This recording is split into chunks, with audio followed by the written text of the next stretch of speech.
So my first exposure to AMSOIL was back in early 2003. I was racing dirt bikes at the time. What was funny is at that time, I didn't even know the AMSOIL name.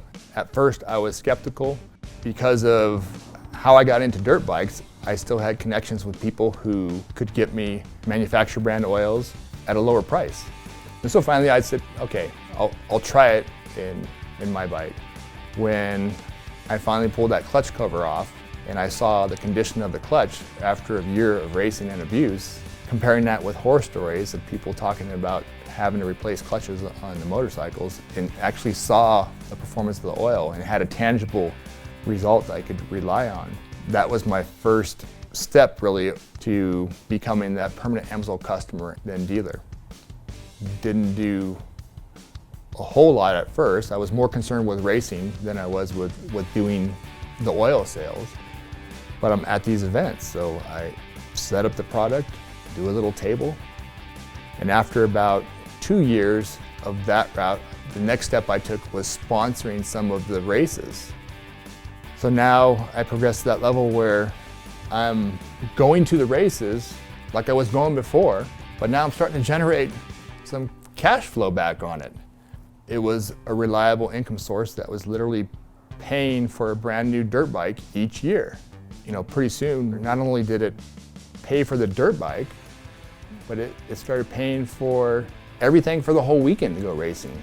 It was challenging at the time because at that time, the economy was good, the motorcycle industry was good, and people gave away a lot of free product. So it was literally competing with other companies that were giving away free product like it was nothing. Once you started creating the buzz with it and people experienced the product themselves, it was interesting to know that even when you're competing against people giving away free product, you could actually still bring people on board to become customers, preferred customers. One of the big things in California, the market we have here, is motocross and supercross. A lot of people associate with that. That brand awareness, that only helps. It makes it that much easier to talk to those individuals and get them to try the product. It's hard to put a dollar amount on what that is actually worth when you have that brand recognition. You could spend millions and millions on advertising and it still may not give you the results of just people talking about your product and spreading the word based upon their experiences.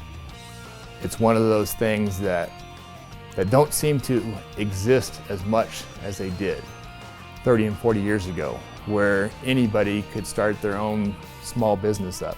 Because now you need funds up in the several $100,000 range to start new businesses. Well, AMSOIL has already done all that. All the product is there. You literally can come on board with a $50 investment. You can't do that with hardly anything out there. It's one of those last frontiers where you have the opportunity to go out there and achieve a level of success on your own by becoming part of that business model. When I see the product logo and I see that red, white, and blue, I see that opportunity, that freedom for me to go out there and achieve my own success. Long term, where I see myself after I retire from a full-time job would be putting more time into the AMSOIL business and kind of turning it into more of a traveling experience, doing events and trade shows and just seeing what's out there, city to city, state to state, and having the AMSOIL portion of the business basically be that foundation that allows me to do all that traveling. That's my long term, I think, the long term I see with the AMSOIL business.